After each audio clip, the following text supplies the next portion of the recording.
Assalamualaikum warahmatullahi wabarakatuh. Selamat pagi adik-adik mahasiswa dan mahasiswi semester 5 yang berbanggakan. Selamat bertemu kembali pada proses belajar dan mengajar pada mata kuliah Koperasi Syariah. Salat puji dan syukur kita selalu sama-sama panjatkan kehadirat Allah Subhanahu wa taala yang senantiasa melimpahkan rahmat, taufik, hidayah serta inayahnya kepada kita semua hingga pada pagi menjelang siang hari ini kita bisa bersama-sama dan berkumpul kembali dalam kegiatan proses belajar mengajar yang merupakan tridharma perguruan tinggi yang pertama yang kita laksanakan, yaitu pendidikan dan pengajaran. Mudah-mudahan pada proses pembelajaran hari ini kita semua mendapatkan selalu kesehatan, kelancaran, dan dimudahkan dalam menyerap berbagai ilmu yang baik dan bisa bermanfaat dalam implementasi dan mengaplikasikannya nanti. Amin. Salawat serta salam juga semoga tetap dicurahkan kepada pimpinan kita Habibana wa Nabiyana Muhammad Sallallahu Alaihi Wasallam, pada keluarganya, sahabat-sahabatnya, tabi'in serta seluruh umatnya yang selalu taat patuh terhadap ajaran beliau, yang mudah-mudahan termasuk kita di antaranya. Jadi mahasiswa-mahasiswi yang Bapak banggakan, pada pertemuan terakhir kita di kemarin minggu ke-8, kita semua khususnya adik-adik mahasiswa baik kelas A, B, C, D, E, F, G maupun kelas ekstensi, kelas karyawan sudah melaksanakan middle test ya, ujian tengah semester sebagai gambaran taksonomi Bloom atau capaian pembelajarannya sampai sejauh mana ukuran-ukuran yang kita inginkan. Memang beberapa indikator kita sampaikan di beberapa pertanyaan yang kemarin dilaksanakan dalam ujian tengah semester. Walaupun untuk mengukur capaian pembelajaran, transfer knowledge dalam bidang koperasi syariah, ya, setiap pokok bahasannya memang bukan satu-satunya saja ya. IPS itu menjadi atau ujian itu menjadi indikator. Sebetulnya dalam penugasan kemudian nanti implementasi di masyarakat, memahami kemudian juga menyelesaikan permasalahan-permasalahan yang berkaitan dengan syirkah ataupun muamalah, terutama khususnya dalam bidang ekonomi di masyarakat, Anda memahami kemudian menjadi sebuah problem solving dan mampu menyelesaikannya, ini juga sebuah capaian indikator yang sebetulnya Anda sudah kuasai. Adapun kalaupun kemarin padahal capaian Anda itu sudah sampai di implementasi, tetapi dosen tidak memiliki kemampuan untuk melihat itu karena hanya melihat dari soal yang Anda jawab, itu juga tidak menjadi ukuran yang harus diperdebatkan lah gitu. Yang penting kemampuan itu milik diri Anda atau diri kita sendiri ya. Mudah-mudahan bisa sampai seperti itu. Dan beberapa hasil ini kemarin itu alhamdulillah banyak yang bagus-bagus. Ini artinya juga saya bangga kalau ini hasil kinerja sendiri, berarti apa yang saya sampaikan ini adalah sampai kepada Anda karena terbukti dari jawaban-jawabannya ini adalah akurat ya. Walaupun karena apa ya, di ujian ini juga bukan hanya sebagai ukuran untuk Anda saja sebagai mahasiswa di mana learning outcome bisa sampai, tetapi sebetulnya ujian ini juga menjadi sebuah ukuran bagi setiap dosen manapun atau tenaga pendidik manapun, bahwa dalam transfer knowledge ataupun mata kuliah apapun yang disampaikan itu bisa sampai kepada yang menerimanya. Jadi di sini terjadi collecting donating ataupun hibah pengetahuan ya. kemudian terjadi juga yang namanya collecting knowledge ya. Jadi Anda itu menerima. Nah, pada saat jawaban-jawaban kemarin ini akurasinya hampir semuanya bagus, ini juga menjadi salah satu indikator bahwa apa yang kita sampaikan ternyata dapat diterima dengan baik. Nah, jikapun tidak baik keterimanya atau nilainya jelek, juga tidak lantas menyalahkan bahwa objek atau audien atau mahasiswanya ini menjadi tidak baik, tetapi juga menjadi ukuran bagi pelaksana atau subjek transfer knowledge tersebut, dalam hal ini tenaga pendidik atau dosen, untuk mengevaluasi. Barangkali ada yang salah dalam penyampaian, ada yang salah dengan metode penyampaian, ada yang salah juga mungkin dengan jaringan ya, apalagi sekarang banyak sekali yang menggunakan virtual sistem online, sehingga sangat bisa dimungkinkan bahwa itu terjadi miss dikarenakan oleh kendala-kendala teknis dan lain sebagainya. Nah, itu beberapa hal hasil evaluasi kita saat melaksanakan minggu kemarin di pertemuan ke-8 dalam rangka mengadakan middle test, atau kita sering menyebutnya dengan ujian tengah semester. Baik mahasiswa dan mahasiswi yang Bapak banggakan, pada pertemuan ke-9 ini sesuai dengan rencana pembelajaran semester ya. Nah, izin kita share dulu slide-nya. Di pertemuan hari ini atau pertemuan ke-9 setelah ujian tengah semester ini, kita akan mencoba menyampaikan atau mentransfer knowledge sesuai pokok bahasan dan RPS yang kita sudah sepakati, yaitu dengan syirkah musyarakah. Jadi syirkah musyarakah ini kalau Anda lihat lagi atau Anda amati lagi di pertemuan pertama dan kedua, kita sudah sampaikan bahwa musyarakah ini merupakan prinsip yang kedua. Nah, ya, kemarin juga di ujian tengah semester ini muncul ya, bukan musyarakahnya, tetapi tentang prinsip-prinsip syariah yang terjadi baik di perbankan syariah maupun di koperasi syariah ataupun di reksadana syariah ya. Nah, prinsip yang kedua itu apa? Karena yang pertama itu prinsip titipan ya, saya sekaligus juga mengulang kembali. Sebetulnya dengan sistem virtual asinkron ini ya, tidak sinkron, adik-adik bisa mengulang kembali materi pertama, kedua, ketiga itu ya, kalau lupa. Kalau dulu kan zamannya luring, kalau lupa susah juga ya, mungkin bertanya kepada dosen. Kalau sekarang kan adik-adik tinggal melihat kembali saja tutorial penyampaian di pertemuan kesekian ya. Nah, di pertemuan dulu itu prinsip yang terjadi dalam koperasi syariah maupun perbankan syariah, yang pertama prinsip titipan, nah itu sudah kita terangkan ya. Kemudian prinsip kerjasama usaha. Nah, prinsip kerjasama usaha itu juga sebagian sudah saya terangkan, apa syirkah mudharobah ya, yang di pertemuan ke-6 dan ke-7 itu syirkah mudharobah. Kenapa sampai 2 pertemuan?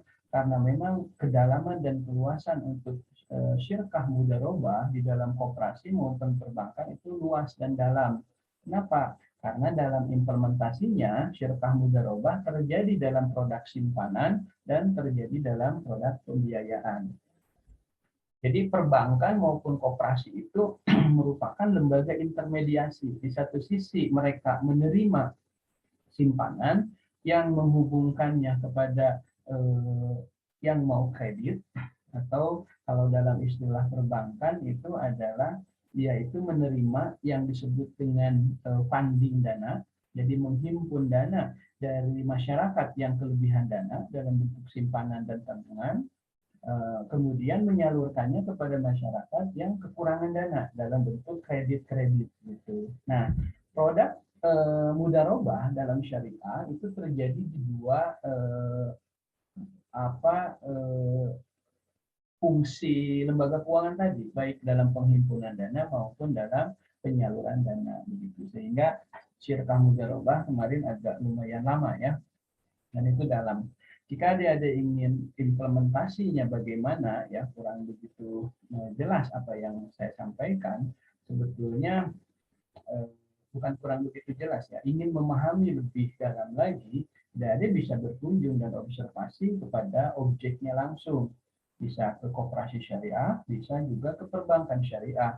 Di depan showroom Toyota itu ada Bank Jabar Syariah tuh. Boleh juga ke sana berdiskusi dengan marketingnya, dengan customer service-nya ya tentang produk-produk yang sudah disampaikan.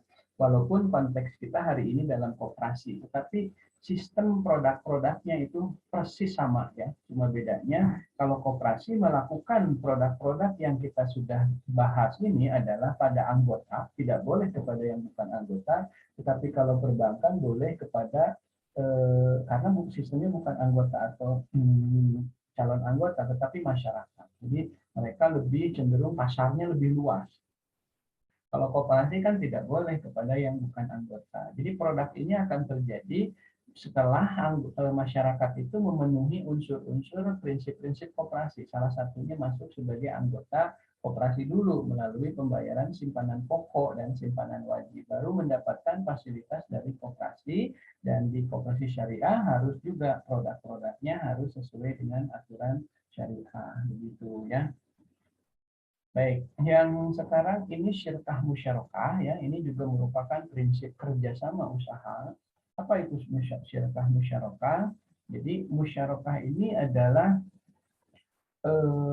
kerjasama usaha dua pihak atau lebih, di mana masing-masing pihak memberikan kontribusi dana. Nah, kalau kemarin di Mudharabah itu kedua belah pihak, baik investor maupun pengelola usahanya ya itu investasi atau biaya dari total proyek usaha yang disepakati untuk dikelola itu, si biayanya itu dibiayai oleh investor atau sohibul mal gitu ya. Jadi kalau misalkan Kang Asep sepakat kerjasama usaha dengan Kang Agus. Kang Agus ini akan menjadi pengelola atau mudorib ya. Usaha yang disepakatinya adalah misalkan pencucian motor, nah gitu ya, membutuhkan modal usaha misalkan untuk membeli mesin dan lain sebagainya itu kurang lebih 20 juta.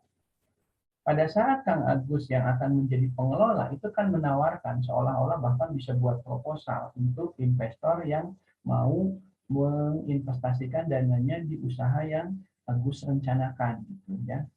Nah, di situ Agus tidak memiliki modal usaha, tapi dia punya planning, bisnis plan, dan pengalaman yang luar biasa. Artinya Agus ini punya skill dan knowledge tentang bagaimana berbisnis pencucian kendaraan.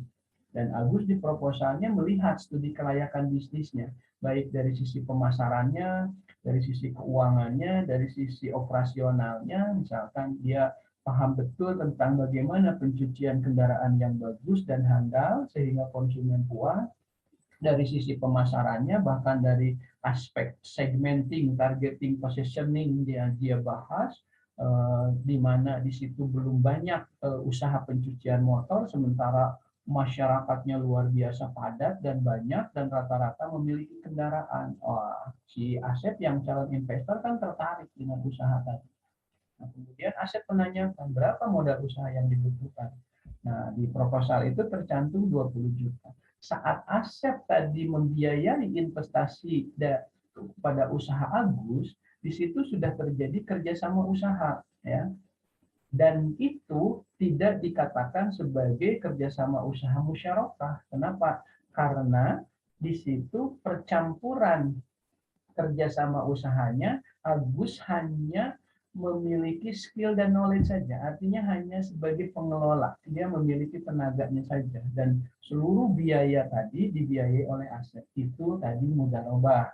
Walaupun nanti belakangan mudharabahnya akan terjadi yang namanya mudharabah mutlaqah, mudharabah muqayyadah, dan mudharabah mustarokah gitu ya. Kemarin sudah kita pelajari.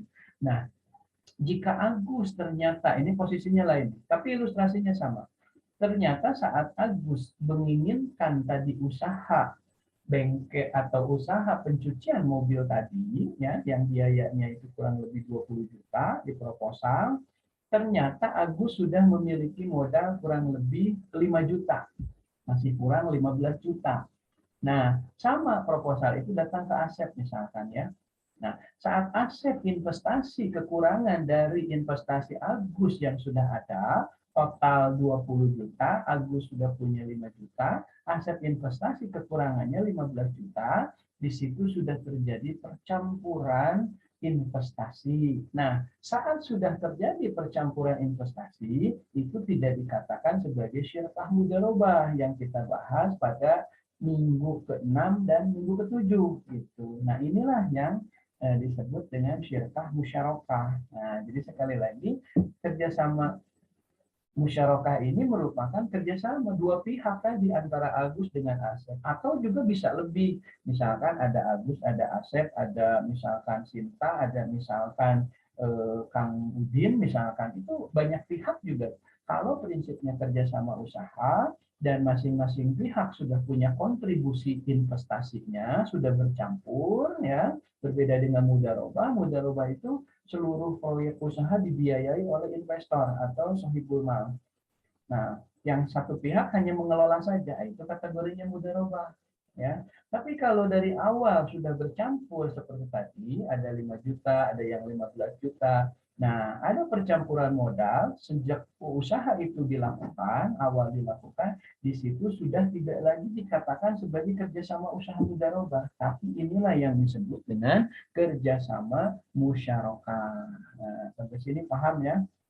Jadi sekali lagi, kalau lihat definisi sih begitu gampang ya, tetapi makna dan pemahamannya perlu ilustrasi dan simulasi yang memang betul-betul real sehingga Anda bisa memahami. Tapi mudah-mudahan dengan kasus dan ilustrasi yang tadi saya sampaikan, walaupun mohon maaf ya kalau memang dari sini ada mahasiswa yang namanya Asep dan Agus sedikit tersinggung, itu hanya sebuah simulasi saja ya, ilustrasi. Nah, akad antara dua pihak atau juga lebih, tadi boleh lebih ya, tadi tidak hanya Agus dan Asep, untuk suatu usaha tertentu. Tadi diilustrasikan usahanya apa? Pencucian kendaraan, bisa motor, bisa mobil, misalkan. Kan di situ investasi yang ditanamkan Asep itu bisa dibelikan untuk mesin steamnya kan, kemudian juga apalagi peralatan pencucian seperti ember, kemudian lap, dan mungkin juga apa itu deterjen ataupun sampo untuk pencuci kendaraan, kemudian kanebo dan lain sebagainya, atau bahkan juga suka pakai apa tuh semir ban ya. Dan investasi tadi yang digelontorkan atau yang ditanamkan atau yang digulirkan oleh para investor atau sohibul mal, syariah itu menyebutnya sohibul mal, itu oleh Agus akan dikelola dari aset manajemen keuangan, akan dibelanjakan, dan nanti mulai ada biaya apa itu promosinya, kemudian nanti mulai ada pelanggan, dan Agus mulai mendapatkan pendapatan yang dikelola untuk bayar listrik dan lain sebagainya ya gitu, dan nanti labanya itu yang akan dihitung bagi hasilnya seperti yang sudah kita sampaikan di pertemuan ke-7 dan ke-6 gitu. Tapi itu khusus untuk syirkah mudharabah ya. Ini syirkah. Jadi bedanya kalau syirkah mudharabah itu dari awal ya, investasi atau usaha yang disepakati itu dibiayai oleh satu pihak. Nah, itu yang disebut dengan investor atau sohibul mal. Dan satu pihak tidak memiliki dari sisi pendanaan, dia hanya dari sisi pekerjaannya saja. Dia memiliki skill dan knowledge di bidang pekerjaan yang dia kelola. Itu mudharabah. Musyarakah dari awal mulai usaha itu dijalankan, kedua belah pihak sudah sama-sama menempatkan investasinya. Nah, muncul pertanyaan, apakah investasinya bisa berbeda atau investasinya harus sama rata? Misalkan kalau tadi butuhnya 20 juta, Agus harus 10 juta, Asep harus 10 juta. Apakah harus seperti itu? Tidak harus ya, tidak harus. Jadi kalaupun Agus tadi dari kebutuhan 20 juta itu baru punya 1 juta sekalipun, aset investasi 19 juta, itu tetap saja musyarakah. Kenapa? Karena sudah terjadi percampuran. Tidak bisa disebut dengan kerjasama usaha mudharabah. Kenapa? Kalau mudharabah murni, satu pihak menyediakan kebutuhan dana 100%, tidak ada 0, sekian persen pun dari biaya pengelola atau mudorib gitu. Jadi kalau sudah bercampur, jangankan 1 juta, taruh saja Kang Agus baru punya Rp100 atau Rp1.000 investasi yang ditanamkan, sementara aset 19.999.000, hanya 1.000 yang Agus tanamkan, itu sudah bercampur investasi. Walaupun asakacida ya, investasi itu hanya 1.000 gitu. Kalau 1.000 malah udah kata asetnya, udahlah kamu mendingan enggak saja. Jadi saya investasi sendirian di posisi Anda. Berarti itu kerjasama mudharabah gitu ya. Kalau sudah bercampur walaupun 1.000, walaupun nggak mungkin ya, karena kalau 1.000 maka si investor yang satunya tadi seperti yang saya katakan, udahlah kalau cuma 1.000 mah tuh udah aja kamu mendingan nggak ada investasi, saya 100%. Nah itu menjadi syirkah mudharabah yang di minggu ke-6 dan ke-7 gitu. Kenapa perbedaan ini penting? Ini ya.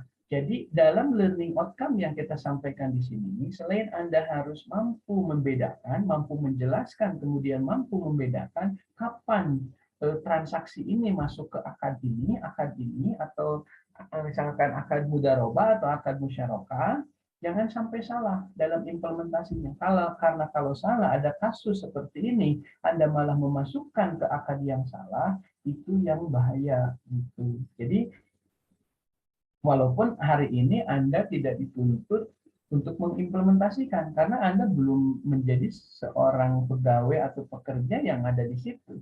Tetapi bisa saja nanti dalam soal Anda belajar memilah dan membedakan, kemudian menganalisis masuk akad apa. Misalnya begini, bisa saja misalkan dalam satu soal kita ilustrasikan Anda sebagai pegawai bank syariah atau sebagai pegawai koperasi syariah. Misalkan dalam kasus pertanyaan itu muncul ada nasabah atau kalau dalam koperasi ada anggota yang datang ke kantor Anda. Pada saat Anda tanya kebutuhannya, Bapak Ibu bisa dibantu, kan kata Anda begitu tuh, kalau Anda jadi customer service, kalau Anda jadi pegawai bank syariah kan pasti begitu kan. Bapak Ibu barangkali bisa dibantu niat dan tujuan Bapak Ibu datang ke kantor kami. Nah, misalkan mereka menjawab bahwa betul Bapak Ibu, saya menghadap ke kantor Bapak Ibu, saya merupakan anggota koperasi di koperasi syariah ini. Dan saya dengan suami saya, dengan istri saya berencana untuk mengajukan pembiayaan kredit. Nah, ini mah itu. Kemudian kan Anda tanya kembali, barangkali kalau boleh tahu, Bapak Ibu kebutuhannya untuk apa? Apakah untuk beli kendaraan, beli tanah, beli sawah, atau untuk modal usaha? Nah, kan begitu tuh ditanya. Nah, pada saat ditanya seperti itu, bisa saja si nasabah itu menjawab, kami berencana untuk modal usaha. Nah, kemudian kan Anda tanya lagi, modal usahanya apakah Bapak Ibu pertama kali mau usaha atau sudah berjalan? Nah, baru begitu. Salah nama Pak, sebetulnya usaha saya sudah berjalan. Saya punya toko kelontongan di depan rumah saya. Dan Alhamdulillah ramai pelanggannya. Cuma kemarin modal saya ini kurang, ya modal saya hanya 20 jutaan kata si nasabah tadi.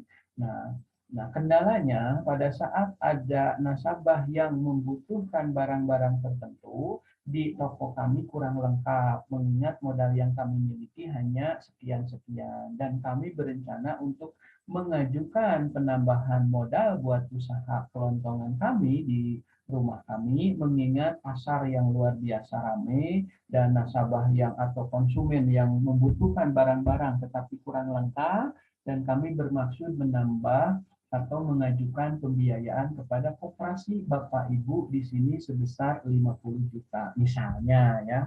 Nah, di sini Anda kalaupun nanti Anda survei bahwa nasabah ini atau anggota ini layak dari sisi karakternya bagus, dari sisi kapasitinya bagus, dari sisi usahanya, pasarnya juga bagus, membeli loba wae, dan Anda bermaksud meng-ACC apa yang diinginkan oleh pasangan anggota tadi, suami istri tadi, sebesar 50 juta, atau taruh saja bisa di ACC 30 juta misalkan. Oke, itu tidak masalah. Yang jadi masalah akan apa? Syirkah apa yang akan Anda terapkan kepada pasangan suami istri tadi atau anggota koperasi yang Anda tempat kerja atau kalau di bank nasabah di bank tempat Anda bekerja itu. Masalahnya apakah mau pakai akad wadiah, apakah mau pakai akad mudarobah, mudarobahnya pun apakah mau pakai akad mudarobah mutlakoh, mudarobah muqayyadah, mudarobah mustarokah, atau pakai akad musyarakah yang hari ini lagi kita pelajari, atau bahkan pakai akad murabahah walaupun minggu depan itu kita pelajari, atau pakai akad bai salam, atau pakai akad bai ijaroh, atau bahkan pakai bai istisna atau ijarah muntahiyah. Banyak sekali akad-akad yang pas sesuai syariah. Nah, maksud saya, jika Anda sudah mampu memahami, mampu menjelaskan, mampu membedakan, dan pada akhirnya mudah-mudahan mampu mengimplementasikan, jangan sampai salah nanti menempatkan akad. Inilah yang kita khawatirkan, bahwa suka terjadi bahwa di perbankan syariah itu semua kebutuhan dari nasabah kredit itu semuanya dimasukkan ke satu akun saja.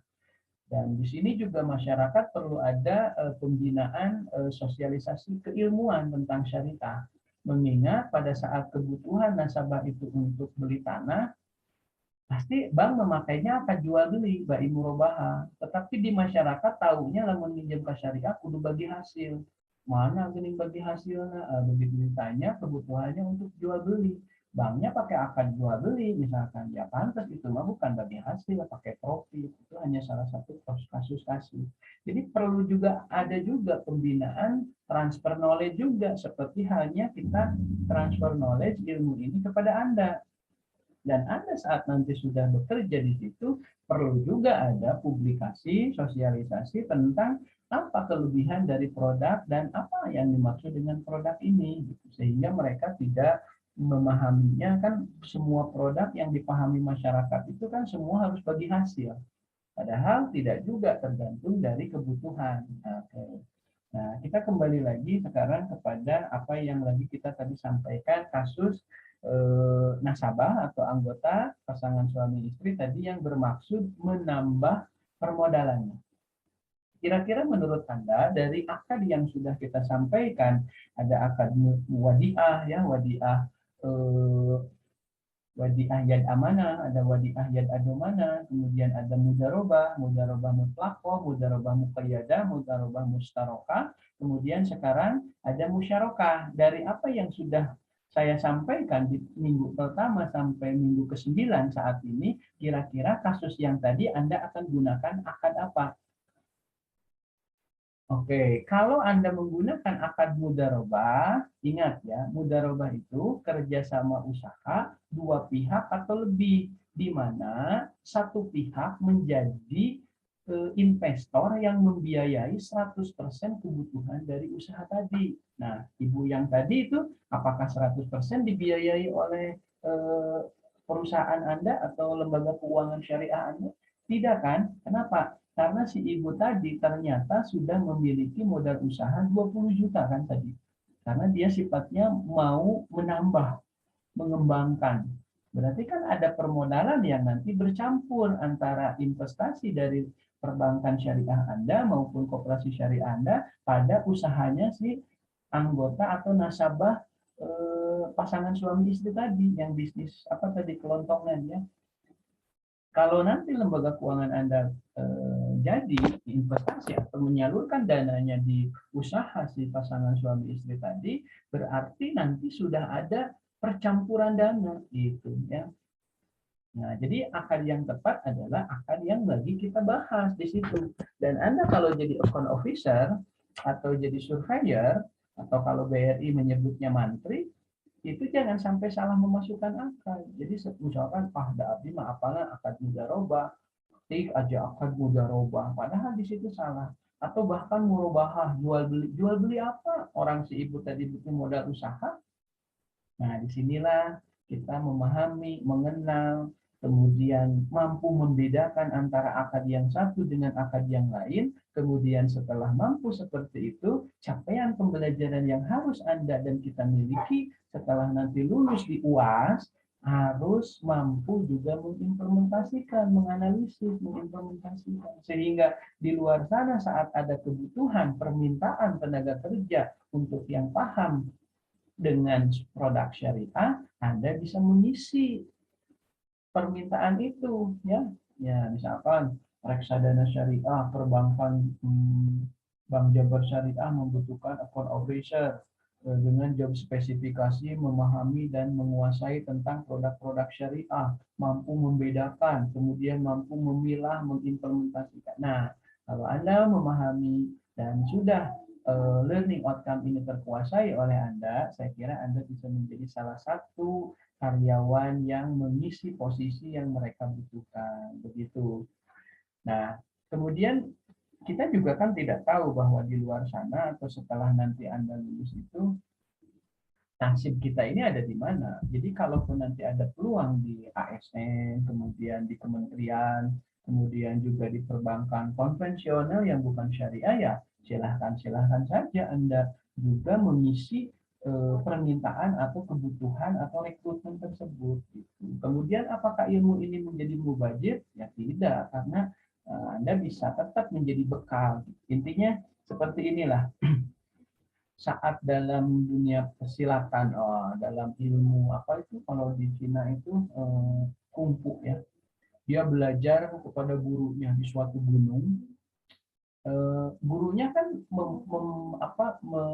membekali muridnya itu dengan berbagai ilmu kan. Kenapa? Karena di luar sana saat mereka terjun ke masyarakat, saat mereka diturunkan dari perguruan gunung itu ya, si muridnya itu kan tidak tahu bahwa dia akan bertemu dengan musuh seperti apa, kemudian dengan kejahatan seperti apa, sehingga di perguruannya di situ tetap seluruh ilmu diajarkan, walaupun kita belum tahu kemanfaatan yang pasnya, tapi paling tidak sudah dibekali. Nah, dalam perguruan tinggi pun sama. Jadi dalam kurikulum, terutama di prodi kita ini, karena kita melihat bahwa masih ada banyak IDUKA, industri dunia kerja atau DUDI ya, dunia usaha dunia industri yang melirik dan membutuhkan SDM atau sumber daya insani atau tenaga kerja yang capable dan kompeten di bidang-bidang syariah. Nah, dan kita melihat di prodi kita di Unsab, terutama Fakultas Ekonomi dan Bisnis, melihat kebutuhan itu. Sehingga di kurikulumnya seorang guru, seorang rektor, seorang dekan masih merasa membutuhkan atau mengharuskan membekali murid-muridnya atau alumninya dengan ilmu ini. Sehingga saat Anda nanti ada punya kebutuhan di sini, Anda pun tidak terlalu ketinggalan bahwa ilmu ini, bahasan ini sudah pernah Anda pelajari, dan paling tidak, kalaupun mau mengulang, tidak terlalu lama. Bahkan kenapa saya selalu simpan di link YouTube, supaya saat Anda butuh lagi, Anda tidak usah menelepon saya, Anda tidak usah me-WA saya, karena posisi Anda sudah jadi alumni, belum tentu juga saya itu waktunya ya, segampang. Mungkin saya ada di kelas ngajar mata kuliah lain.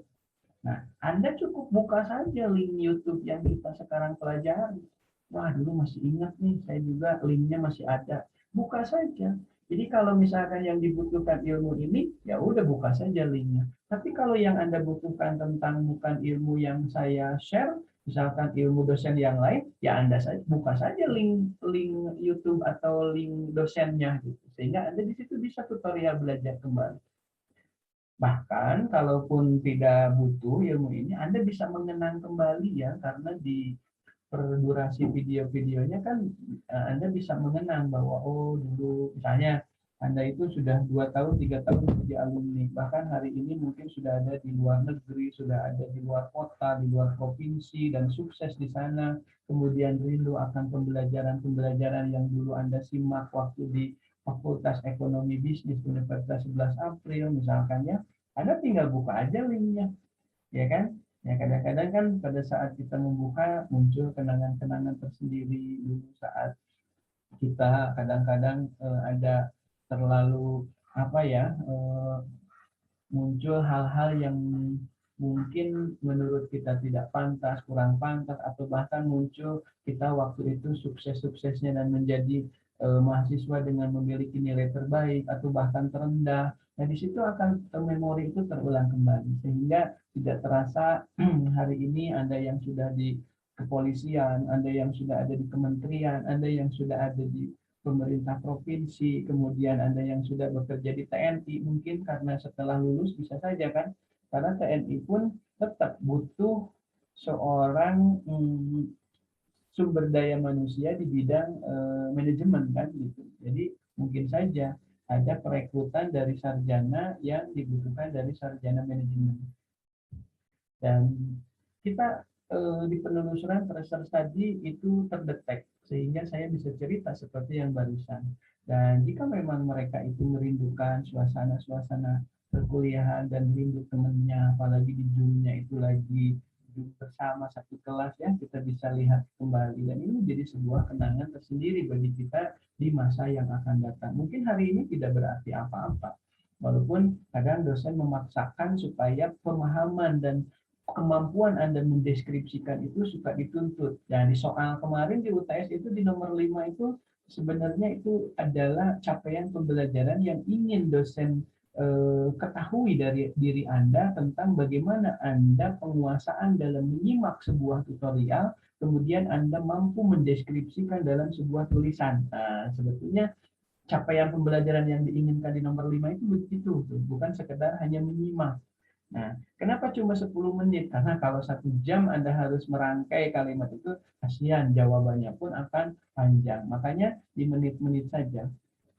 Nah, kenapa juga dibagi menit? Nah, ini juga kemampuan menganalisis, kemampuan memilah. Karena kalau Anda kebagian menit ke-60, kalau orang yang cerdas kan tidak harus menunggu semester menit ke-1 Anda tunggu sampai ke-60 kan Anda di videonya tinggal di cepat-cepat aja. Kira-kira di situ kan ada kelihatan menitnya. Ya, kasihan yang ke-61 ya, dia mau menyimak harus nunggu 1 jam dulu videonya berjalan. Nah, kemampuan cerdas seperti ini juga menjadi sebuah penilaian ya yang nantinya akan bermanfaat karena kalau sudah kerja cara menganalisis kemudian memilah melakukan observasi kemudian problem solvingnya information sharingnya seperti apa kemudian diambil sebuah keputusan harus bagaimana ini adalah sebuah hal-hal yang nanti akan Anda butuhkan saat Anda sudah kerja. Tidak cukup dengan ilmu-ilmu mata kuliah yang Anda pelajari, tapi kemampuan-kemampuan yang tadi itu yang nanti pasti akan dibutuhkan. Baik itu bagi organisasi perusahaan tempat Anda bekerja maupun atasan akan meminta sebuah kompetensi dari anak buahnya adalah seperti yang tadi saya katakan. Dan suatu saat apa yang kita sampaikan akan betul-betul terjadi dan akan betul-betul Anda mengatakan iya, bahkan Anda masih tetap akan mencari. Bisa saja Anda sudah keluar nanti membuka kembali video tutorial ini ya, seperti itu. Baik, kita kembali lagi ke akad musyarakah yang sedang kita pelajari. Jadi musyarakah ini merupakan akad kerjasama antara dua pihak. Tadi sudah saya ilustrasikan ya, Asep dengan Agus, kemudian ya. Bisa juga lebih. Artinya ada di situ ada selain Asep dan Agus bisa terjadi antara misalkan ada misalkan Arifin, kemudian juga Arif dan yang lainnya misalnya ya. Untuk suatu usaha tertentu. Tadi di kasus tadi kita sudah ilustrasikan untuk pencucian kendaraan. Tidak hanya pencucian kendaraan, misalkan usahanya kalau mahasiswi misalkan setelah keluar nih sambil nunggu panggilan pekerjaan nih misalkan mahasiswi-mahasiswi alumni kita yang angkatan sekarang ini misalkan menyatukan sebuah kekuatan untuk bekerja sama usaha. Misalkan untuk usaha buka butik, buka salon, kemudian buka apa ya konsultan akuntansi, konsultan UMKM misalkan ya. Intinya di situ sudah ada kerjasama usaha, misalkan privat bahasa Inggris atau apa gitu ya. Dan di situ kan butuh modal tuh buat peralatan komputer dan lain sebagainya. Nah, kalau antara alumni mahasiswi di sini sudah investasinya bercampur, nah itu udah kerjasama musyarakah. Tapi kalau seluruh biaya dibiayai oleh satu mahasiswi alumni kita, katakanlah sebut saja Jenny misalkan, Nah, berarti itu sudah bukan musyarakah, tetapi syirkah mudharabah. Kalau misalkan si Jenny-nya ada pesanan, tolong investasi saya nih, saya membiayai seluruh investasi Anda, oke, itu mudharabah.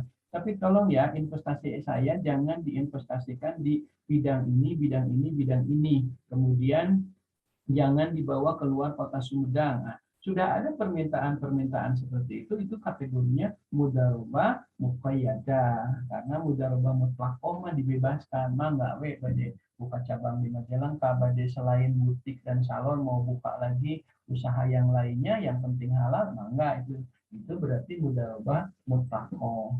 Nah, kemudian manakala nanti si pengelola mudharib itu di perjalanan mulai menyicil dan mengembalikan investasi dari si Jenny tadi sebagai investor, ya, sehingga pada saat kontraknya habis investasi Jenny itu mulai dicicil dikembalikan, ya gitu. Nah, itu sudah kategori mudharabah mustarokah, ya gitu. Itu kurang lebihnya seperti itu.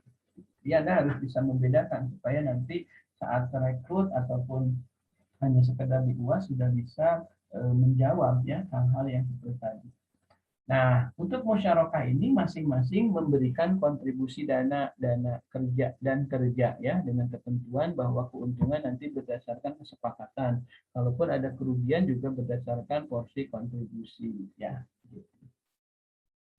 Nah, kemudian karakteristik akad musyarakah ini yang pertama, modal musyarakah dapat diberikan dalam bentuk kas, setara kas. Jadi bisa dalam bentuk uang ya, tadi investasi 20 juta, 20 juta, yang satu 15 juta, yang satu 5 juta. Bisa juga karena misalnya tadi usahanya untuk STEAM ya, kebetulan si Asep yang investasi 15 juta tadi adalah 15 jutanya 10 juta dalam bentuk tunai uang kas, 5 juta dalam bentuk permesinan karena kebetulan Asep itu sudah memiliki dan pernah membeli mesin apa itu steamnya. Mungkin dia juga secara pribadi dulu pernah berencana tetapi belum sempat digunakan karena sibuk. Nah, pada saat Agus memiliki rencana ini, dia juga menginvestasikan. Nah, kalau di sini berarti 15 juta itu 10 juta bentuk tunai, yang 5 juta dalam bentuk permesinan. Misalkan mesin steamnya dihargai 3 juta, kwitansinya dilihatin, dia ada. Walaupun mungkin hari ini sebetulnya mesin steam itu sudah harga 3 juta lebih ya misalkan. Nggak apa-apa diperlihatkan saja. Intinya bahwa modal dalam musyarakah yang diberikan dapat berupa bisa kas tunai, ya, bisa juga setara kas atau aktiva non kas tadi yang saya sebutin. Jadi bentuknya sudah aktiva tetap, sudah bentuk-bentuk permesinan, tetapi jangan menginvestasikan dalam bentuk non aktif kas ya, tetap aktif non kas, tetapi dia tidak butuh. Nah, tadi investasinya apa ya, pencucian kendaraan, tapi dia investasinya 10 juta tunai, 5 juta dalam bentuk peralatan komputer yang lainnya, padahal komputer tidak terlalu vital gitu. Nah, itu tidak terjadi juga ya kesepakatan itu, dan Agus juga akan menolak punten dan lainnya dienggalkan periode mah lebih baik mesin steamnya dulu yang menjadi peralatan utama gitu. Nah, nanti kalau misalnya komputer percuma saja, komputer juga tidak bisa digunakan kalau tidak ada transaksi, tidak ada kegiatan yang menjadi pokok usaha atau usaha inti dari proyek usaha tadi. Lain lagi kalau usaha yang disepakatinya adalah rental komputer atau misalkan jasa fotokopi dan pengeprintan. Nah, kalau aset tadi investasi 10 juta tunai, 5 juta dalam bentuk aktiva non kas dalam bentuk komputer itu pas karena usaha yang dikelolanya itu bidang-bidang memang yang berhubungan dengan aktiva non kas tadi yang disebut dengan komputer gitu ya. Termasuk aktiva tidak berwujud seperti lisensi misalkan. Dalam usaha pencucian kendaraan tadi ternyata dibutuhkan sebuah izin operasional. Dan ternyata Asep itu dulu saat pernah mau membuka usaha yang sama, tapi dia terpending gara-gara mungkin sibuk, Asep pernah mengurus kepengurusan tentang izin dari usaha tadi yang menghabiskan biaya kurang lebih 700.000 misalkan dengan nama usahanya misalkan A gitu kan gitu. Nah, daripada Agus tadi mengurus perurusan surat-surat yang baru bahkan lama dan biayanya lebih besar, maka akan menggunakan lisensi yang pernah dimiliki oleh Asep.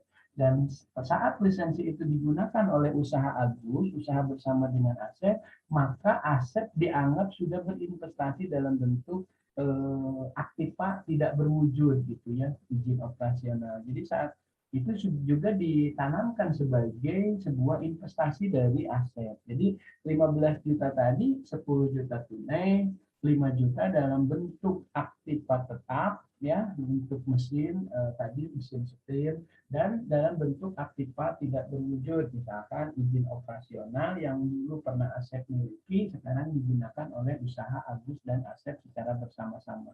Nah, itu boleh dihargakan gitu. Jadi atau sebaliknya ternyata Asep sudah pernah mengurus lisensi perizinannya, tapi dulu sempat terpending karena Agus misalkan tidak memiliki biaya yang cukup. Nah, berarti Agus sudah berinvestasi bercampur dananya, tapi investasi Agus bukan berbentuk uang yang 700.000, tapi berbentuk lisensi atau aktiva tidak berwujud. Kalau tadi ilustrasinya itu dimiliki, diinvestasikan oleh Asep, kalau sekarang ilustrasinya Agus justru yang sudah memiliki. Jadi intinya modal yang dilakukan dalam kerjasama musyarakah itu bisa berupa bentuk tunai dalam bentuk uang kas gitu ya, atau setara kas, atau bisa juga dalam bentuk aktiva non kas. Yang penting ada penaksiran harganya ya, syukur-syukur kalau masih baru kan itu ada kwitansinya ya.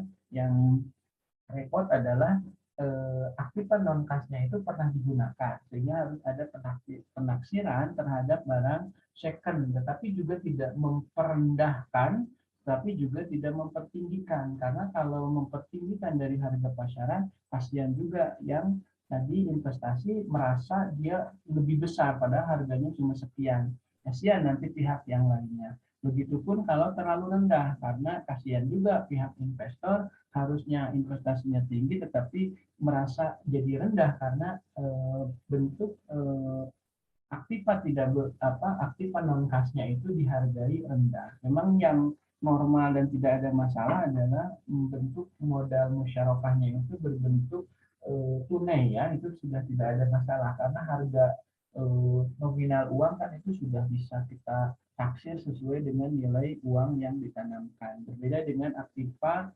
tidak berwujud maupun aktiva non kasnya, itu sulit penaksirannya dan ini akan menjadi sebuah permasalahan baru biasanya ya, karena nanti akan saling terjadi ketidaksepakatan.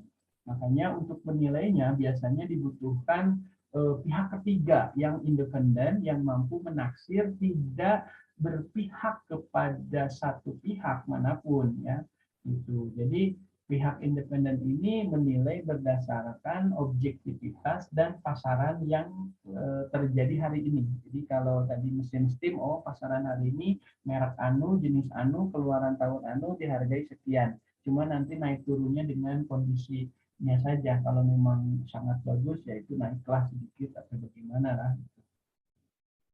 Nah, kemudian setiap mitra harus memberi kontribusi. Nah, ini sudah sangat jelas ya tadi dalam sebuah ilustrasi yang sudah saya sampaikan. Jadi baik Agus maupun Asep ya sama-sama harus memiliki kontribusi baik dalam permodalan maupun dalam pekerjaan. Jadi usahanya dijalankan secara bersama-sama. Walaupun dalam kontribusi modal tadi bisa ada bentuk tunai, ada bisa bentuk aktiva non kas berupa barang, benda-benda, mesin, bisa juga dalam bentuk aktiva tidak berwujud ya, bisa lisensi, izin operasional, izin IMB dan lain sebagainya ya. Kalau pekerjaan juga tidak harus selalu juga pekerjaan sama-sama nongkrong dan sama-sama menjadi pencuci ya, tidak juga, mungkin dari sisi manajemen, dari sisi yang lain. Intinya dalam pekerjaan sudah sama-sama juga mengelola. Sementara mudharabah tidak. Jadi investor itu tidak ikut mengelola, Kalau di mudharabah, dia hanya menjadi investor saja yang butuh apapun dalam proyek usaha itu dia biayai. Yang menjadi pengelola hanya si mudharibnya saja. Tapi dalam musyarakah, selain kedua belah pihak atau lebih tadi berkontribusi dalam modal, dia juga harus sama-sama berkontribusi dalam pekerjaan. Begitu, musyarakah itu ya. Nah, kemudian keuntungan dari akad musyarakah adalah keuntungan atau pendapatan musyarakah dibagi antar mitra musyarakah, baik investor maupun pengelola, baik sohibul mal maupun mudharib ya. Dibagi di antara mitra musyarakah. Nah, ini berdasarkan kesepakatan. Sedangkan jika terjadi kerugian, memang musyarakah dibagi di antara mitra musyarakah. Jadi tidak hanya ada keuntungan yang berbagi hasil, nah, tetapi juga kalau ada kerugian ya berbagi rugi, tidak ditanggung sama satu pihak saja, semuanya harus sama-sama menanggung secara proporsional berdasarkan modal atau pekerjaan yang diinvestasikannya gitu ya. Nah, kemudian untuk keuntungan ini dibagi menggunakan nisbah. Nisbah itu adalah proporsinya ya, proporsi untuk bagi hasil. Memang dalam nisbah akan muncul angka-angka prosentasi, tetapi di situ bukan dikatakan sebagai bunga ya, karena kalau bunga prosentasi yang muncul selalu dikalikan terhadap plafon dana yang dipinjamkan atau diinvestasikan. Tetapi di sini tidak, walaupun investasinya 2 miliar, prosentasi nisbah itu bukan ke jumlah investasi, tetapi terhadap pendapatan yang didapat dari usaha yang dikelola. Sementara usaha yang didapat dari pengelolaan kan kita tidak tahu, tidak pernah tahu akan untung besar, akan besar sekali, akan sedang-sedang saja, maupun akan kecil atau bahkan terjadi kerugian, tidak ada yang tahu. Sementara kalau bunga mau besar, mau kecil, bahkan mau rugi sekalipun, dia selalu pengalinya terhadap jumlah pinjaman yang diberikan. Sehingga itulah yang tidak boleh, karena memaksakan pengalinya seolah-olah harus pasti seperti itu. Padahal orang yang mengelola belum tentu ada kepastian untung besar, untung kecil, atau bahkan mengalami kerugian. Nah, di situ yang tadi tidak boleh sesuai syariahnya, jadi proses penentuannya. Padahal secara tujuan dua-duanya niatnya baik ya, semuanya juga untuk sebuah syariat usaha ya gitu, berbisnis, tetapi dalam proses penentuannya seolah-olah menentukan kepastian itu sudah pasti, padahal kan belum tentu ada keuntungan yang besar atau bahkan mengalami kerugian, karena kepastian yang satu itu hanya milik Tuhan. Nah, ini karakteristik akad musyarakah ya, maaf ini salah atasnya, bukan karakteristik akad mudharabah, tapi karakteristik akad musyarakah. Yang pertama untuk jaminan modal. Dalam pembiayaan musyarakah, setiap mitra tidak dapat menjamin modal mitra lainnya, gitu ya. Namun setiap mitra dapat meminta mitra lainnya untuk menyediakan jaminan atas kelalaian atau kesalahan yang disengaja. Gitu. Jadi kalau ada kesalahannya atau kerugiannya disengaja mah ya udah tidak dibebankan berbagi kerugian, ya bebanin aja karena itu disengaja. Misalkan usahanya sengaja tidak dibuka, usahanya sengaja diacak-acak, usahanya sengaja itu ditanggung satu pihak yang tadi melakukan kelalaian dengan kesengajaan. Tapi kalau kita ini sudah berusaha bersama mengelola dengan baik, tapi Tuhan menentukan sepinya pelanggan, kemudian tidak ada pendapatan, nah itu baru boleh dibagi bersama-sama kerugiannya karena mereka tidak ada unsur kelalaian bahkan kesengajaan. Nah, kemudian dari sisi perjanjian untuk menghindari persengketaan di kemudian hari, sebaiknya akad kerjasama ini dibuat secara tertulis. Ya, emang suka begitu ya, kalau di perbankan, kalau di koperasi ada akadnya sekian lembar kan, harus ditandatangani di atas materai. Nah, akad atau perjanjian tersebut harus mencakup berbagai aspek, antara lain terkait dengan apa itu besaran modal ya, dan penggunaannya. Jadi kalau memang penggunaannya memang pas untuk musyarakah, ya harus musyarakah seperti kasus tadi ada nasabah, anggota, suami istri yang datang ke kantor Anda tadi di ilustrasi yang tadi sudah saya sampaikan ya, bahwa ternyata dia setelah ditelusuri itu permohonannya untuk menambah modal. Tapi kalau permohonannya dia memang baru mau memulai usahanya, berarti dia belum punya modal, ya akad yang ilustrasi tadi tidak lantas Anda masukkan ke syirkah musyarakah, tetapi alangkah lebih tepat kalau model transaksi seperti tadi Anda masukkan kepada syirkah mudharabah ya. Jadi tergantung tujuan dari si mitra-mitra tadi ya.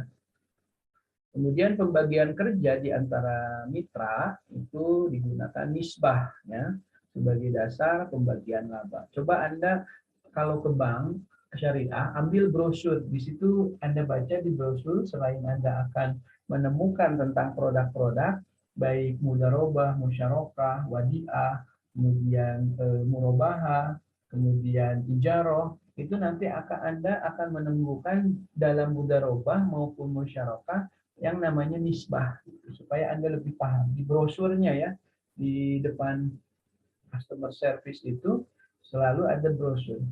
Atau bahkan kalau di Bank Jabar Syariah, itu kalau Anda masuk ATM-nya, di ATM itu selain ada amplop uang, kalau Anda masuk ATM ngambil uang, itu udah tersedia amplop, dan di samping kirinya itu ada banyak brosur tentang produk-produk syariah. Jadi kalau Anda masuk ATM, ambil aja tuh brosurnya, 1, 2 gitu ya. Dan Anda coba buka, Anda baca-baca gitu, supaya lebih bukan lebih yakin ya, lebih mampu memahami gitu dalam implementasi di dunia kerjanya seperti apa. Dan kalaupun Anda baca ada yang kurang paham, justru menjadi sebuah bahan didiskusikan dalam perkuliahan di pembelajaran seperti proses sekarang ini.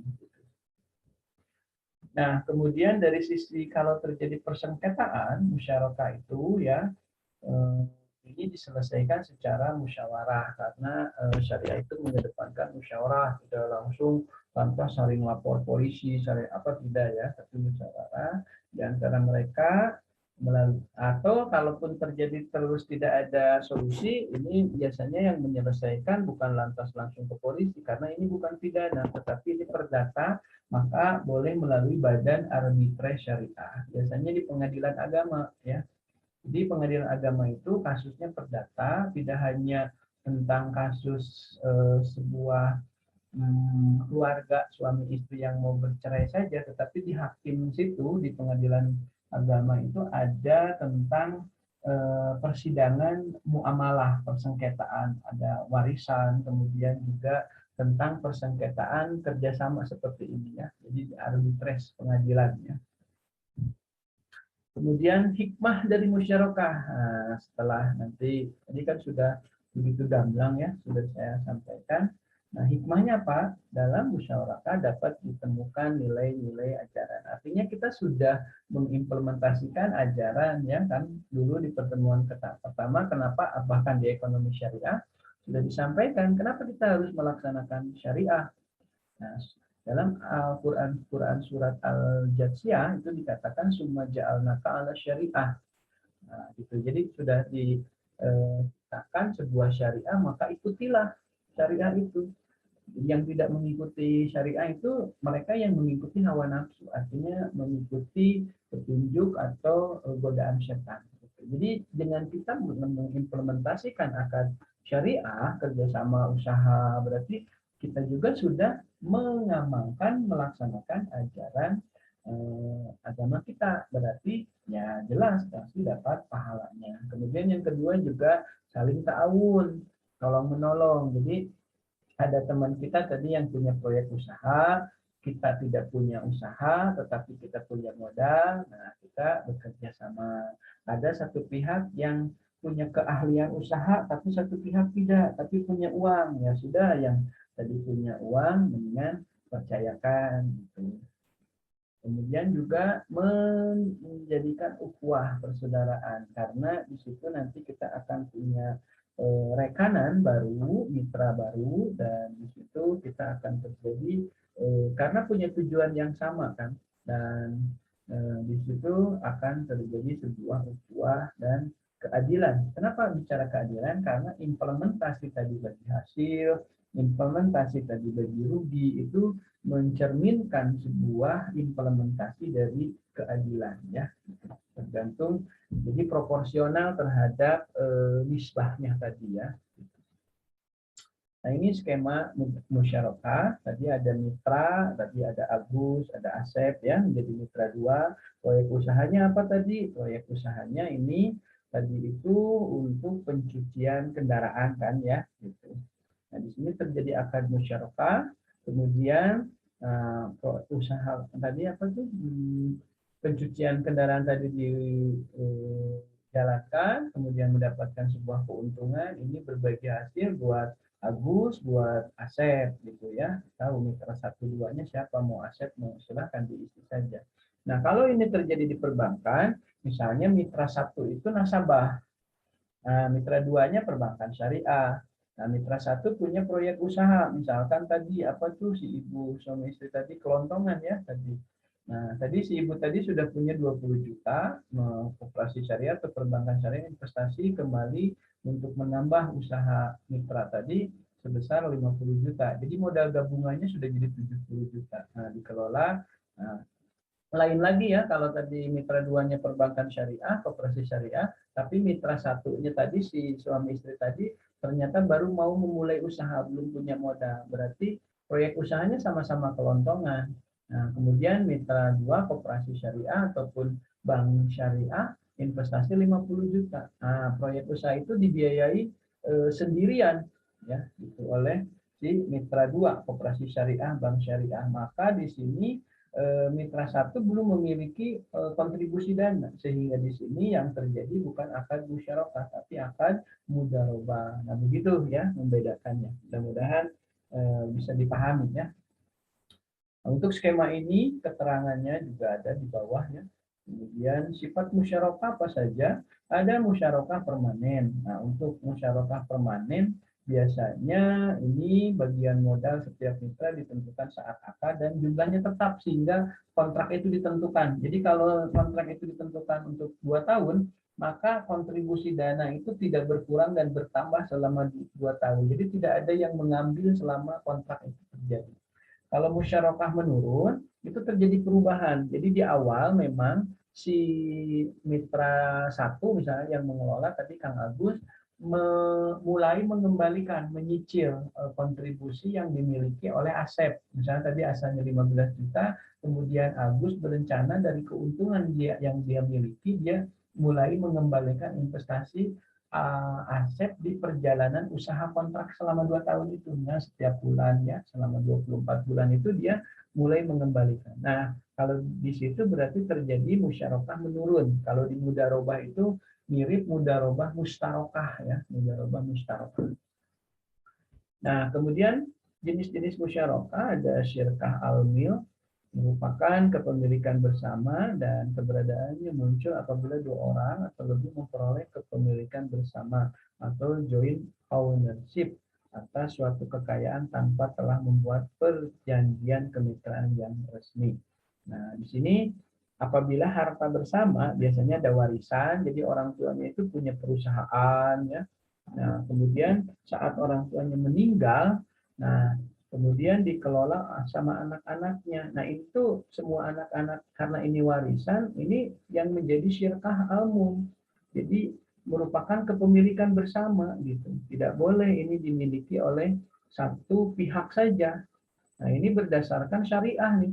Kalau dimiliki oleh satu pihak saja, nanti anak-anak yang lain tidak memiliki haknya, ya ini dosa ya dosa karena ini secara syirkah. Nah ini dijelaskan di sini ya, apabila harta bersama, warisan, hibah dari orang tua misalnya, dapat dibagi, namun para mitra memutuskan untuk tetap memilikinya bersama.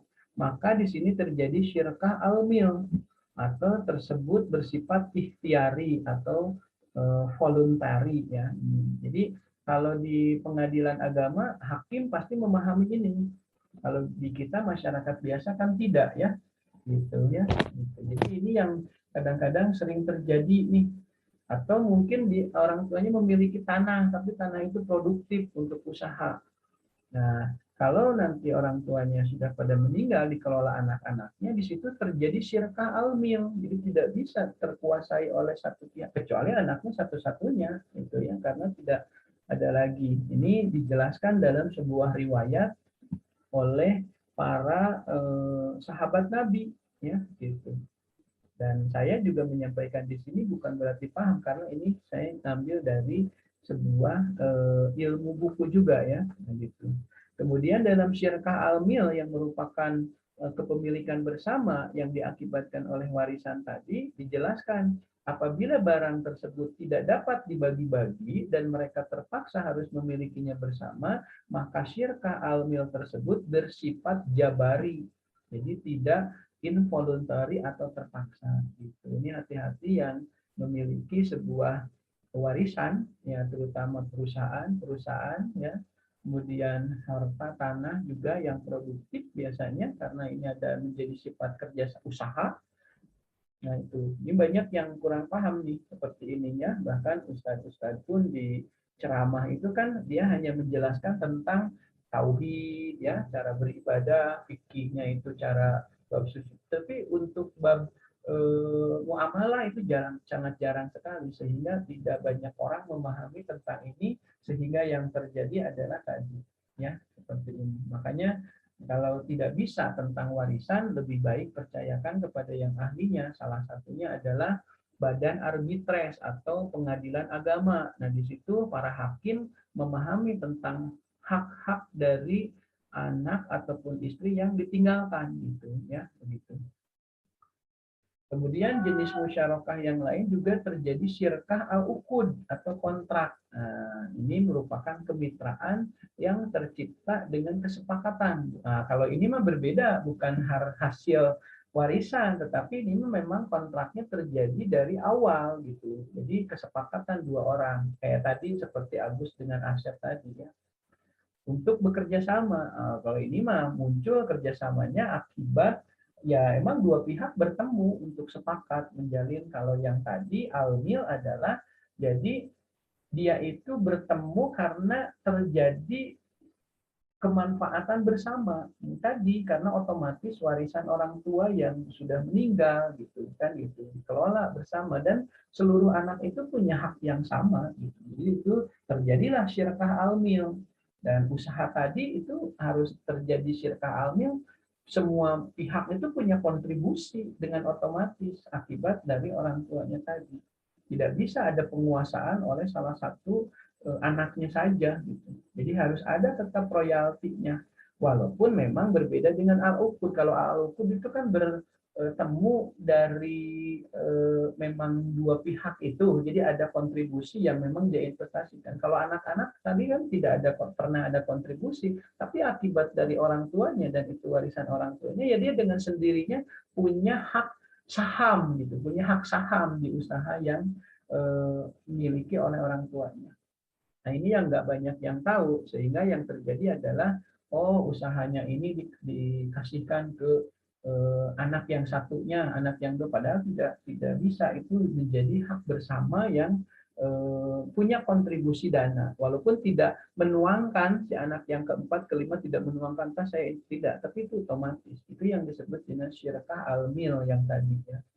Nah, kemudian kalau syirkah al-uqud itu memang usahanya itu terjadi pertemuan seperti yang tadi dijelaskan di awal. Nah, jadi al-uqud itu berbeda dengan syirkah al-mil, karena dalam kerjasama jenis ini setiap mitra dapat bertindak sebagai wakil dari pihak lainnya. Kalau syirkah al-mil kan itu pertemuan kerjasama usahanya karena diakibatkan dari warisan orang tuanya, gitu. Nah, al-uqud itu dibagi menjadi dua, ada syirkah abdan, ada syirkah wujud, menjadi empat, ya, ada inan, ada mufawadah. Oh, makin banyak lagi, ya. Walaupun dalam implementasinya tidak terlalu detail seperti ini, ya. Ini hanya wawasan saja. Nah, syirkah abdan itu apa? Ini syirkah fisik, ya, syirkah amal, syirkah kerja, atau syirkah syana'i, atau syirkah para tukang, syirkah takabul. syirkah penerimaan. Nah, apa itu?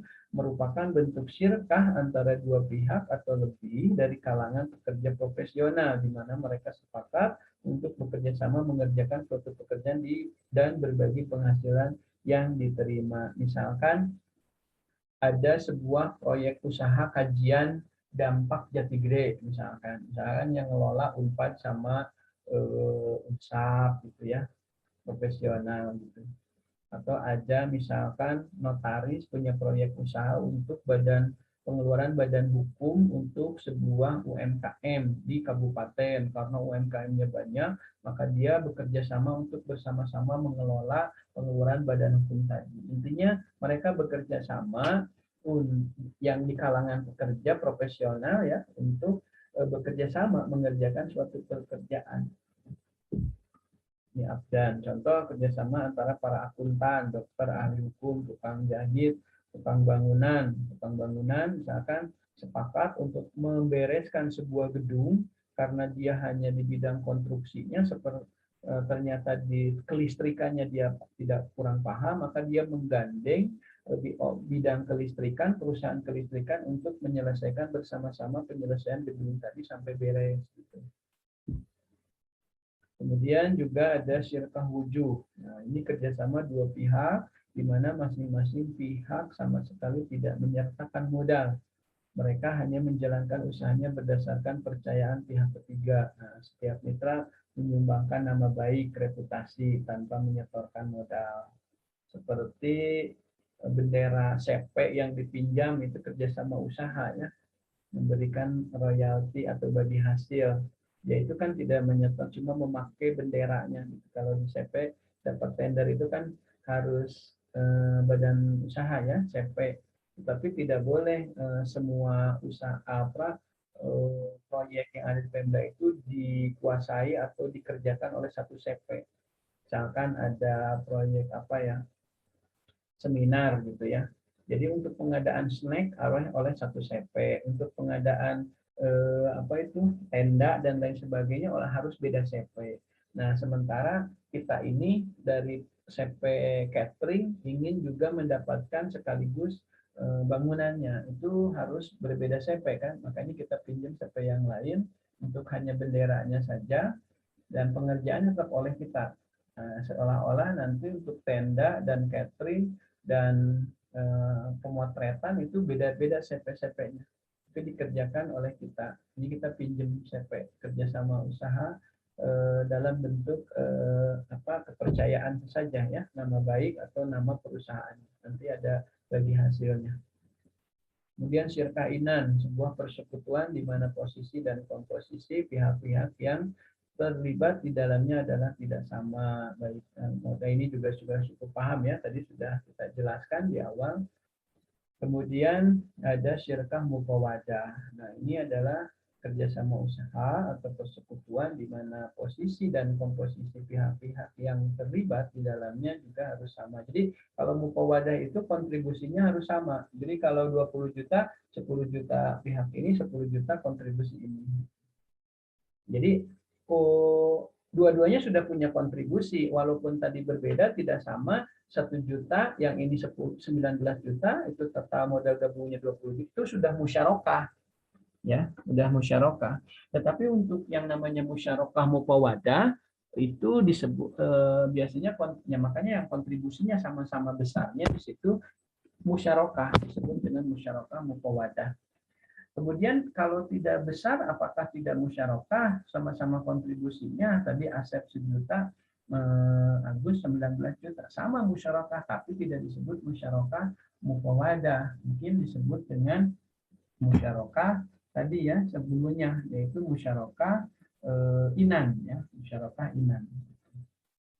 Baik dalam hal modal maupun pekerjaan, tapi komposisinya tidak harus selalu sama. Oke. Kemudian dasar-dasar syariah. Nah, ini saya kira tidak harus terlalu detail ya. Nah, ini untuk syariah itu pertama Quran, An-Nisa ayat 12 dikatakan, dan sesungguhnya kebanyakan dari orang-orang yang berserikat itu sebagian mereka berbuat zalim pada sebagian yang lain kecuali yang beriman. Jadi memang suka terjadi, ya, mungkin di benak Anda juga, Pak, bagaimana kalau satu pihak membohongi keuntungan untuk kepentingan dia sendiri supaya, nah ini sudah memang dikatakan sudah pasti ada, selalu terjadi ya. Dan mereka yang berbuat seperti zalim itu adalah orang-orang yang tidak beriman berarti, karena di sini disebutkan bahwa kecuali orang yang beriman dan mengerjakan amal soleh yang tidak akan melakukan kezaliman. Jadi dia jujur, jujurnya bukan karena ingin dipuji mitranya, tetapi karena selalu hadir Allah yang menghendaki supaya terjadi keadilan, dan mereka semata-mata lillah menjalankan aturan dan syariatnya. Jadi mereka termasuk kategori beriman. Iman ada Tuhan. Jadi pada saat dia berbuat zalim tidak melakukan itu. Kenapa? Karena selalu ada Tuhan yang selalu menyaksikan. Ya. Jadi kalau sudah seperti itu, saya rasa tidak terjadi.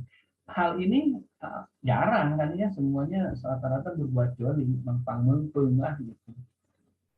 Makanya di pertanyaan Anda, Pak, bagaimana kalau satu pihak berbuat zalim? Dia memberikan sebuah data keuntungan yang dikecilkan supaya bagi hasilnya kecil buat mitranya. Atau sebaliknya, dia misalkan mengambil alih keuntungan sebelum mitra lainnya mengetahui. Itu banyak, itu sesuai sekali dengan Quran surat An-Nisa tadi ya, atau Quran surat Shad tadi, maaf ya. Karena kalau Anissa itu hanya bercerita tentang maka mereka berserikat pada sepertiga. Artinya ya kerjasama itu sebuah hal yang bagus ya. Gitu. Bahkan di As-Sunnah, di hadis kursi dari Abu Hurairah dikatakan, aku Allah, kata Allah, adalah pihak ketiga dari dua orang yang berserikat. Sepanjang salah seorang dari keduanya tidak berkhianat terhadap lainnya. Apabila seseorang berkhianat, maka aku keluar dari keduanya. Jadi Allah itu selalu hadir dalam sebuah kegiatan kerjasama usaha sepanjang dua pihak tadi tidak sama-sama saling berkhianat. Tapi kalau sudah berkhianat, dia keluar juga ya dari keduanya. Gitu. Berarti dia dapat ini ya, apa tuh, godaan-godaan dari syaitan. Nah, apa yang menjadi rukun musyarakah? Rukun harus memenuhi ya. Yang pertama pelaku. Pelaku itu siapa tadi? Mitra satu, mitra dua. Objek musyarakah apa tuh? Objek musyarakah usaha yang tadi disepakati. Nah, tadi apa? Pencucian kendaraan. Kemudian ijab kabul. Nah, jadi ada ijab kabul. Saya bismillah investasi di usaha Anda. Mudah-mudahan usaha kita bersama selalu untung. Baik, saya terima investasi Anda dan saya pun berinvestasi di usaha ini, sama-sama saling ijab kabul. Kemudian ada nisbah keuntungan tadi 60 40 40 60 55 45 30 70, enggak sesuai kesepakatan. Gitu. Ketentuan syariahnya para pelaku ini harus sudah cakap hukum, tidak bisa melakukan kerjasama dengan anak-anak di bawah umur, tidak bisa ya. Kemudian setiap mitra dianggap sebagai wakil dari mitra lain dalam usaha kerjasama. Objek musyarakah tadi selain kerja usaha tadi pencucian kendaraan, ya modal. Modal yang ditanamkan itu menjadi objek musyarakah. Modal, ini modal harus diberikan tunai. Modal, walaupun tadi bisa juga dalam bentuk aktifan non tunai ya. Modal yang diserahkan dapat berupa uang tunai, bisa emas, juga bisa perak atau aset perdagangan lain seperti mesin-mesin tadi ya. Jika modal dalam bentuk non-kas, maka harus menggunakan nilai tunainya. Jadi kena ditaksir heula tah setingkat sabaraha. Modal yang diserahkan oleh setiap mitra harus dicampur. Iyalah, harus menjadi sebuah permodalan bersama kan. Dan di situ akan terjadi percampuran kan. Kemudian dalam kondisi normal, setiap mitra ini memiliki hak untuk mengelola aset kemitraannya. Dan mitra tidak boleh meminjam uang atas nama usaha musyarakah pada pihak lain ya. Dengan demikian juga meminjamkan uang lagi kepada pihak ketiga. Nah, kemudian seorang mitra tidak diizinkan untuk mencairkan atau menginvestasikan modal untuk kepentingannya sendiri. Wah, banyak lah ini. Biasanya diatur ini ketentuan-ketentuan ini dalam pasal-pasal saat terjadi kontrak akadnya.